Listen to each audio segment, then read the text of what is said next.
bouclage des veaux, un geste qu'Alain a longtemps pratiqué seul. Aujourd'hui, il le transmet. Tu le prends entre les jambes. Non, non, là, tu n'es pas assez enfoncé. C'est des gestes précis qu'il faut mettre entre deux cartilages d'oreille. Dans 6 ans, l'éleveur prendra sa retraite. Ses 2 fils ayant choisi une autre voie, il cherchait un repreneur pour la ferme familiale. Clément Marteau s'est présenté au bon moment. Il a mûri dans sa tête le projet et il m'a dit oui. Une transmission hors cadre familial de plus en plus fréquente. Il y a 30 ans, 95% des fermes étaient reprises par un membre de la famille. C'est moitié moins aujourd'hui. Une évolution que la Chambre d'agriculture incite à anticiper. Aujourd'hui, préparer sa transmission, c'est réfléchir quelques années à l'avance pour trouver, on va dire, la bonne personne ou la bonne situation qui fait qu'à un moment donné, cette transmission ne va pas être subie, elle va être assumée.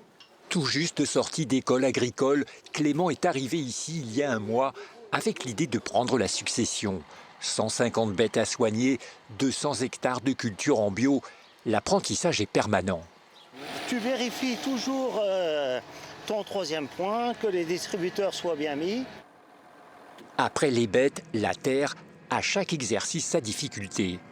Sur le labour, c'est de toujours veiller à avoir un bon réglage de charrue. Donc c'est-à-dire pas sortir les pierres. Ce qui est difficile, c'est de pouvoir justement tout assimiler dans le temps imparti avant qu'Alain parte en retraite. Au début, j'hésitais un peu quand même, mais maintenant que j'y suis, qu'on est dans le sujet, ouais, c'est ce qui me plaît. La passation va s'étaler sur plusieurs années. À terme, Clément pourra acquérir le bétail et le matériel agricole. Alain, lui, va conserver le foncier. Et pour lui, pas de doute, il a trouvé le bon candidat. Il a l'amour des animaux, il a l'amour de la culture. Si ça le motive, c'est que du bonheur et pour moi et pour lui.